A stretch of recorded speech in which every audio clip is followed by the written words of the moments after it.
Hello students and welcome in today's class. और आज की क्लास में हम करने जा रहे हैं क्लास 10th का जो चैप्टर फर्स्ट है पॉलिटिक्स का पावर शेयरिंग। ये तो इसके हमने दो वीडियो ऑलरेडी बना दिए थे, जिसमें एक वीडियो में हमने श्रीलंका का केस स्टडी देखा था और दूसरे में हमने बेल्जियम का केस स्टडी देखा था। तो आज की वीडियो में हम ये देखेंगे कि इन दोनों की केस स्टडी से हमें क्या सीखने को मिलता है। So let's start. तो देखो, पहला जो हमारा पॉइंट है वो कहता है why power sharing is desirable. मतलब ये कि जो पावर शेयरिंग है वो आपका क्यों जरूरी है, क्यों इंपॉर्टेंट है। अब ये इसका आंसर हमें पहले ही मिल चुका है। कैसे? हमने श्रीलंका के अंदर देखा था कि श्रीलंका के अंदर जो आपकी कम्युनिटीज थी, दो अलग अलग कम्युनिटीज थी, ठीक है, और वहाँ पे पावर शेयरिंग नहीं था। सारा का सारा पावर किसके हाथ में था? आपके श्रीलंका स्पीकर जो श्रीलंका लैंग्वेज बोलने वाले जो लोग थे, सारे के सारे पावर उन्हीं लोगों के हाथ में थे। जिसकी वजह से क्या था कि श्रीलंका के जो लोग थे वो सारे के सारे जो रूल्स रेगुलेशन निकाल रहे थे वो सिर्फ अपने फेवर में निकाल रहे थे, जिसकी वजह से तमिल लैंग्वेज के जो स्पीकर्स थे उनको काफी दिक्कत और परेशानी हो रही थी। क्यों? क्योंकि सारा का सारा पावर एक ही कम्युनिटी के पास में, तो इससे दूसरी कम्युनिटी को फायदा नहीं हो रहा था। बट वहीं पे हमने देखा था बेल्जियम का केस स्टडी, जिसके अंदर आपके फ्रेंच स्पीकर्स भी थे, डच स्पीकर्स भी थे और अदर लैंग्वेज के स्पीकर भी थे। बट वहां पे श्रीलंका की तरह ये नहीं था कि भाई सारी की सारी जो पावर्स थी एक ही कम्युनिटी के हाथ में थी, बल्कि वहां पे पावर सभी कम्युनिटी के बीच में डिस्ट्रीब्यूटेड था। इससे कोई भी दिक्कत परेशानी नहीं हो रही थी। तो यहीं पे हमको पता चल जाता है कि भाई जो पावर शेयरिंग है वो आपका क्यों इंपॉर्टेंट है। तो इसमें यहाँ पे पहले पॉइंट में क्या कहता है, power sharing is good because it helps to reduce the possibility of conflict between different social groups. यहाँ पे ये कहता है कि भाई जो पावर शेयरिंग है वो आपका इंपॉर्टेंट इसलिए है क्योंकि ये क्या करता है, ये हमें हेल्प करता है। किस चीज में हेल्प करता है? क्या जो आपके कॉन्फ्लिक्ट है, मतलब जो मतभेद होते हैं ना डिफरेंट सोशल ग्रुप में, उसको क्या किया जाए, कम किया जा सके। क्योंकि हमने देखा था कि भाई श्रीलंका के अंदर जो डिफरेंट ग्रुप थे, जैसे आपका श्रीलंका के अंदर श्रीलंका स्पीकर्स हो गए और तमिल स्पीकर्स हो गए, तो वहाँ पे पावर शेयरिंग नहीं था। इस वजह से श्रीलंका और तमिल दोनों जो अलग अलग कम्युनिटी के लोग थे उनके बीच में काफ़ी ज़्यादा कॉन्फ्लिक्ट था। बट वहीं पे बेल्जियम के अंदर सारे के सारे जो पावर्स थे वो जर्मन, फ्रेंच और जो आपके डच स्पीकर्स थे उन सबके बीच में डिस्ट्रीब्यूटेड था। तो इसलिए इन कम्युनिटी के बीच में कभी भी कोई मतभेद नहीं हुआ। फिर नेक्स्ट पॉइंट क्या कहता है, power sharing is the very spirit of democracy as democratic rules involve sharing power with those affected by its exercise and who have to live with its exercise. ठीक है, इसमें ये कहता है जो पावर शेयरिंग है ना वो डेमोक्रेसी की क्या है, एक तरह से आत्मा है। मतलब आत्मा मतलब ये डेमोक्रेसी के अंदर बहुत ज्यादा जरूरी है पावर शेयरिंग होना। क्यों जरूरी है? क्योंकि वहां पे जो भी लोग हैं जो यहाँ पे रूल करते हैं उनको भी पावर शेयर करने के साथ ही रहना है। ठीक है, क्योंकि वो इससे क्या होते हैं, इफेक्टेड होते हैं, प्रभावित होते हैं। ठीक है, और ये इसमें कहा गया है, मतलब पावर शेयरिंग का मतलब यहाँ पे यही है कि पावर शेयरिंग जरूरी इसलिए है क्योंकि अगर हम पावर शेयरिंग करेंगे तो सभी के सभी लोगों को उस शेयर्ड पावर के अंदर रहना है, ताकि जितना ज्यादा पावर शेयरिंग होगा उतने ज्यादा वहां पर रहने वाले लोगों को आपस में दिक्कत परेशानी नहीं होगी। तो यहाँ पे ये बात बताया गया है कि जो पावर शेयरिंग है वो आपका इंपॉर्टेंट क्यों है। अब देखो, जो पावर शेयरिंग आपका होता है, मतलब जो आपके एक गवर्नमेंट के अंदर जो पावर शेयरिंग होता है, एक कंट्री के अंदर जो पावर शेयरिंग होता है, फिर कम्युनिटी के अंदर या फिर किसी भी तरह का पावर शेयरिंग होता है, तो पावर शेयरिंग ना आपका बेसिकली अलग अलग तरीके का होता है। ठीक है, जैसे हमने बेल्जियम के अंदर देखा था कि जो पावर शेयरिंग है आपका वो अलग अलग कम्युनिटीज के बीच में डिस्ट्रीब्यूटेड था। ठीक है, तो पावर शेयरिंग जरूरी नहीं कि अलग अलग कम्युनिटीज के बीच में डिस्ट्रीब्यूटेड हो। पावर शेयरिंग कई बार अलग गवर्नमेंट बॉडीज के बीच में डिस्ट्रीब्यूटेड होता है। पावर शेयरिंग कई बार आपके अलग अलग जो टेरिटरीज होती है उसके अकॉर्डिंग भी डिस्ट्रीब्यूटेड होता है। तो जो हमारा टॉपिक है नेक्स्ट वो यही बताएगा कि फॉर्म्स ऑफ पावर शेयरिंग, की जो पावर शेयरिंग होता है वो किस किस रूप में हम बांट सकते हैं, कैसे कैसे किस किस जगह पे बटा हुआ होता है, क्योंकि पावर को शेयर करने के भी जो तरीके होते हैं वो अलग अलग तरीके होते हैं। तो इस टॉपिक में हम उन सभी अलग अलग तरीकों को पढ़ने जा रहे हैं जिसके अंदर हम पावर को शेयर कर सकते हैं किसी एक कंट्री के अंदर, चाहे वो कम्युनिटी बेस्ड हो, गवर्नमेंट बेस्ड हो या फिर कोई अदर बेसिस हो।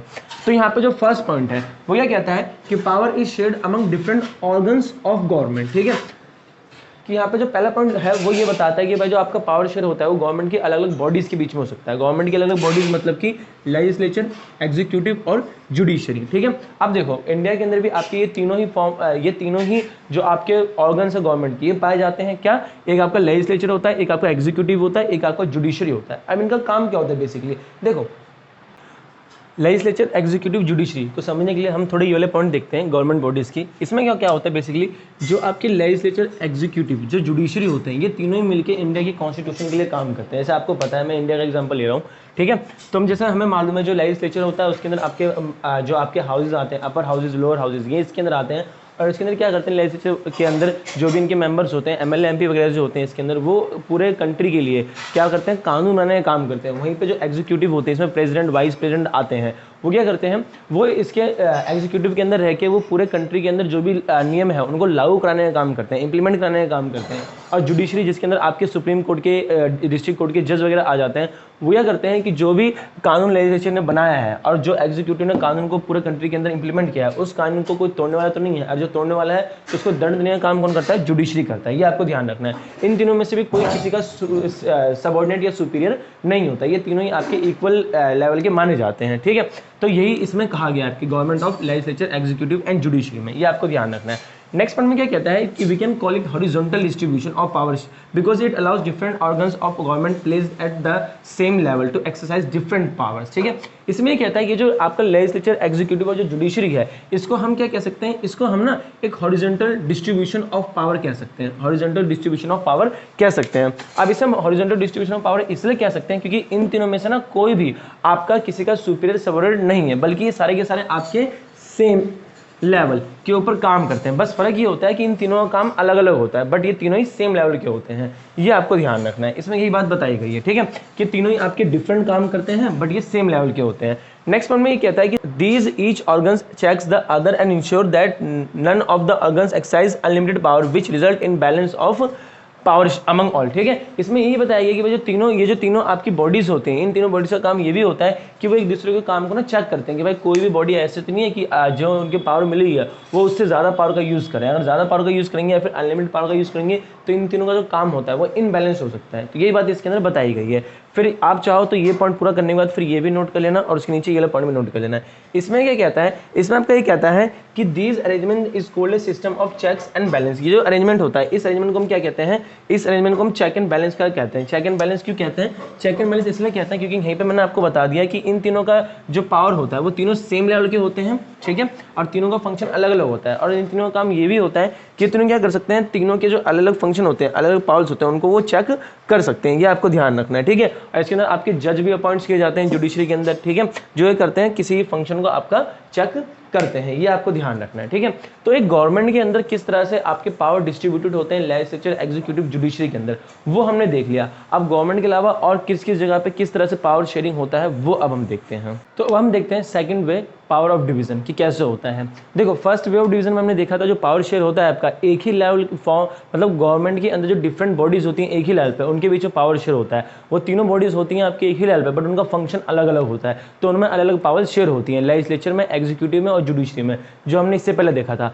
अब हम देखते हैं सेकंड वे में कि किस तरह से गवर्नमेंट के अंदर कोई पावर शेयर होता है। देखो उसमें हमने ये देखा था जो पावर शेयर हुई होती है वो गवर्नमेंट की ही सेम बॉडीज में डिफरेंट लेवल पे पावर शेयर होती है, बट इसमें हम ये देखेंगे कि भाई यहाँ पे ना डिफरेंट गवर्नमेंट में ही पावर शेयर होती है, यानी अलग अलग गवर्नमेंट से पावर शेयर हुई होती हैं।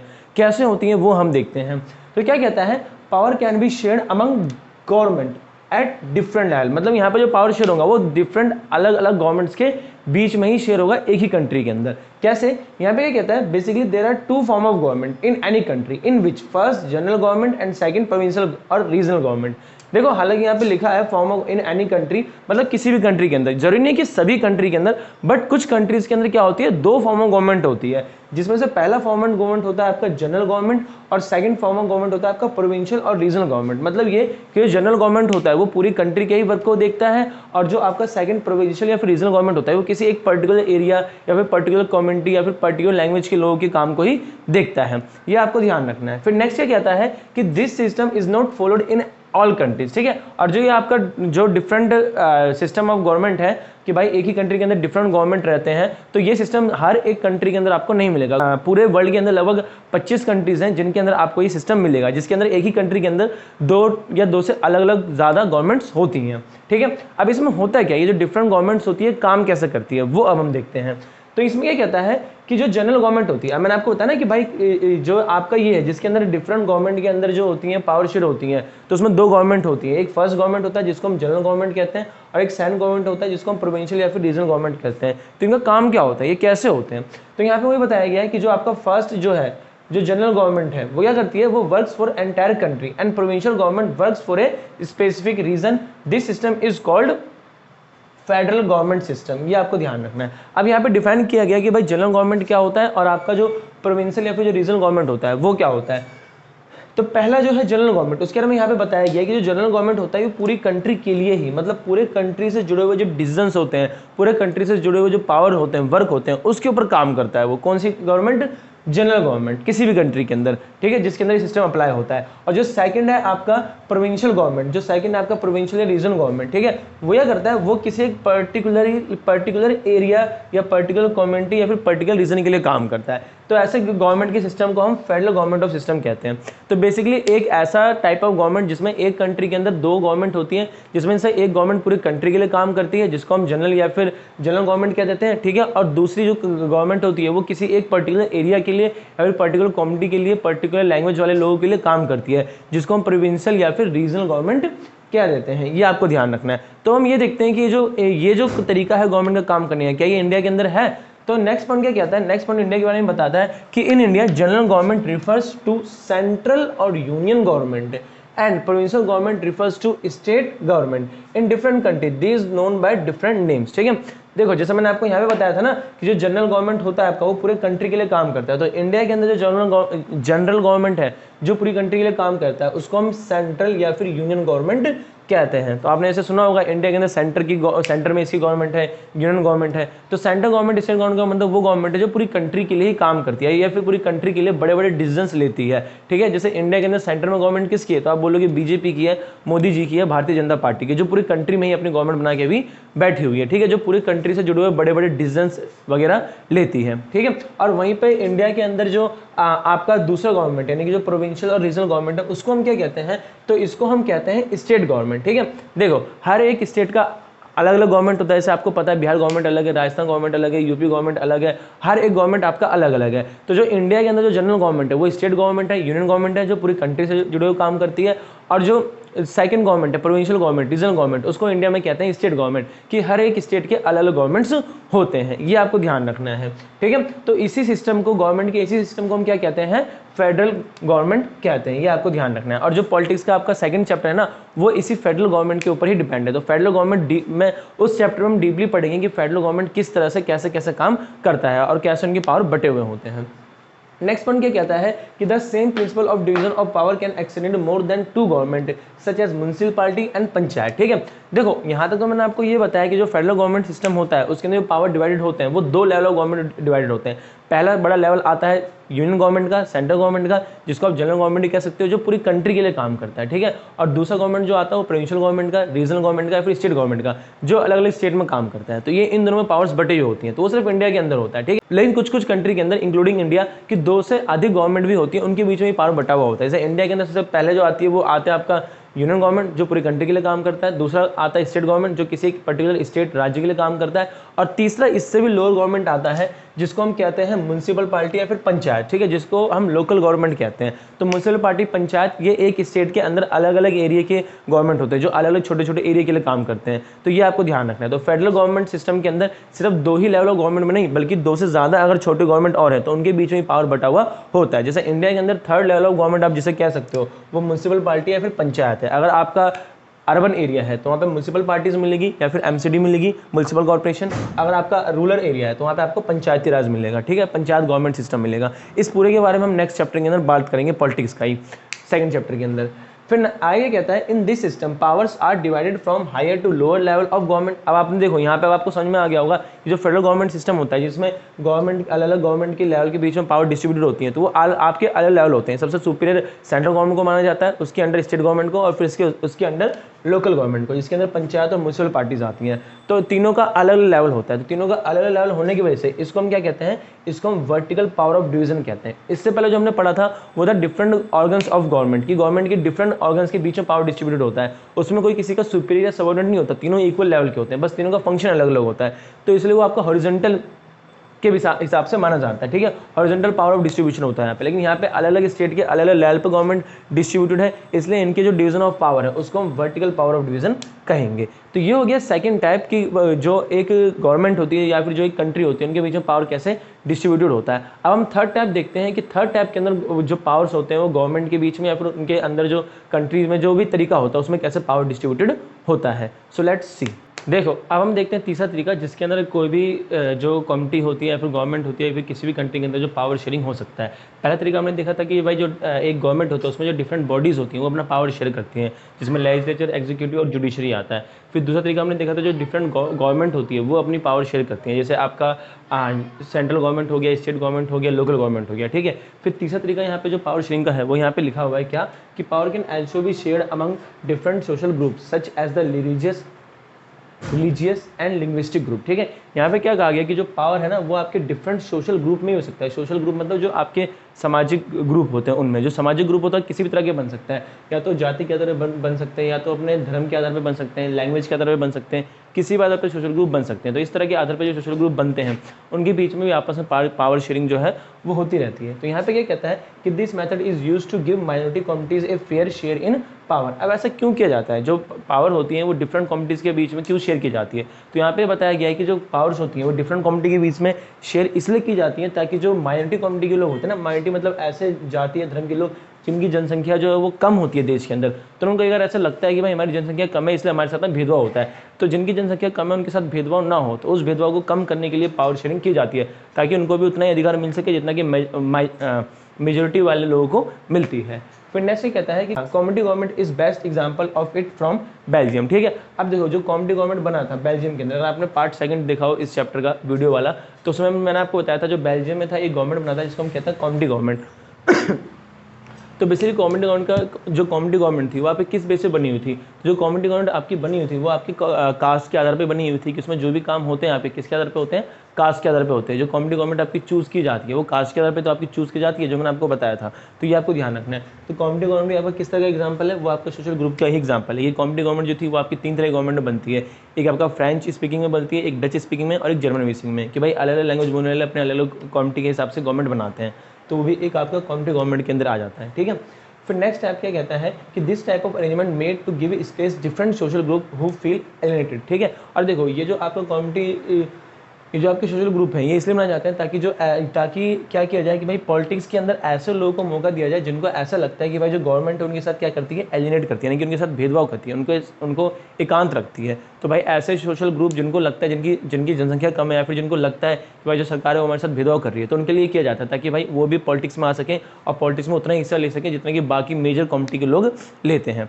तो माइनर कम्युनिटी के लिए स्पेशली इस तरह की जो पावर शेयरिंग होती है वो की जाती है, ठीक है। अब नेक्स्ट फोर्थ तरीका बताया गया है कि भाई फोर्थ तरीके में भी पावर शेयरिंग किस तरीके से होता है। तो फोर्थ क्या कहता है, power can also be share among different political parties, pressures, group and movement who control those who earn power, ठीक है। देखो यहाँ पे क्या कहता है कि जो पावर है वो सिर्फ और सिर्फ कम्युनिटी के बीच में नहीं, गवर्नमेंट के बीच में नहीं, गवर्नमेंट बॉडीज़ के बीच में नहीं, बल्कि जो आपकी अलग अलग पॉलिटिकल पार्टीज़ होती हैं, ठीक है, जो अलग अलग पॉलिटिकल पार्टीज़ होती हैं, प्रेशर ग्रुप्स होता है, या फिर ऐसे जो मूवमेंट चलाते हैं जो किस में होते हैं, जिनकी गवर्नमेंट बनी होती है, उनके बीच में भी क्या होता है, पावर शेयर हो सकता है, ठीक है। मतलब जैसे आपको पता है भाई, जैसे मान लो इंडिया है, इंडिया के अंदर क्या एक पॉलिटिकल पार्टी है, नहीं, different kind of political party है, तो different kind of political party के अंदर जो लोग होते हैं इनमें भी डिफरेंट पावर क्या होती है, आपस में शेयर होती है। तो ये भी आपका किस में आता है, पावर शेयरिंग के अंदर ही आता है। अभी कैसे होता है वो हम देखते हैं। तो क्या कहता है, in democratic country people have right to choose their favourite, ठीक है।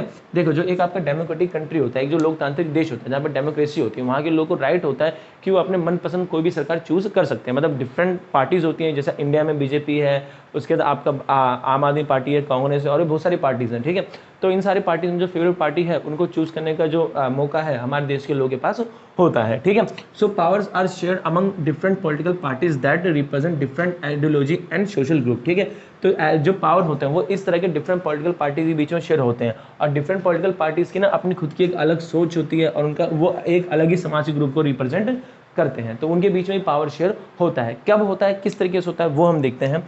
तो क्या होता है कि कई बार क्या होता है, sometimes this kind of sharing can be direct when two or more parties form alliances to contest election. If they won, then they form a coalition government and share power, ठीक है। इसमें क्या कहता है, इसमें कहता है कि दो जो गवर्नमेंट पार्टीज होती हैं वो एक साथ आ जाती है कई बार, ठीक है, ताकि वो इलेक्शन को जीत सके, और इलेक्शन में जीतने के बाद वो अपनी सरकार बना सके। तो जब दो पार्टी मिलकर एक इलेक्शन में लड़ती हैं और लड़ने के बाद वो इस इलेक्शन को क्या करती हैं, जीतती हैं, तो जीतने के बाद क्या करती हैं, वो दोनों मिलकर अपनी एक पॉलिटिकल पार्टी बना लेती है उस कंट्री के अंदर, जिसको हम कोलिशन गवर्नमेंट कहते हैं। कोलिशन गवर्नमेंट का मतलब जो हिंदी में गठबंधन सरकार कहते हैं, भाई दो या दो से ज़्यादा पॉलिटिकल पार्टी मिलकर जब कोई अपनी सरकार बनाती है तो उसको हम कोलिशन सरकार कहते हैं, ये आपको पता होगा, ठीक है। तो कोलिशन तो भाई देखो, अब दो या दो से ज़्यादा पॉलिटिकल पार्टी ने मिलकर अपनी सरकार बनाई है, तो उनकी सरकार तो बन गई, लेकिन उस सरकार में जो दो या दो से ज़्यादा पॉलिटिकल पार्टीज़ बनी है उनमें किसकी कितनी ज़्यादा पावर होगी, कितनी कम पावर होगी, ये सारी बातें भी डिस्कस करना ज़रूरी होता है। तो इसमें भी क्या होता है, इसमें भी फिर आपका क्या होता है, पावर शेयरिंग होता है। सिंपल सी चीज़ है भाई,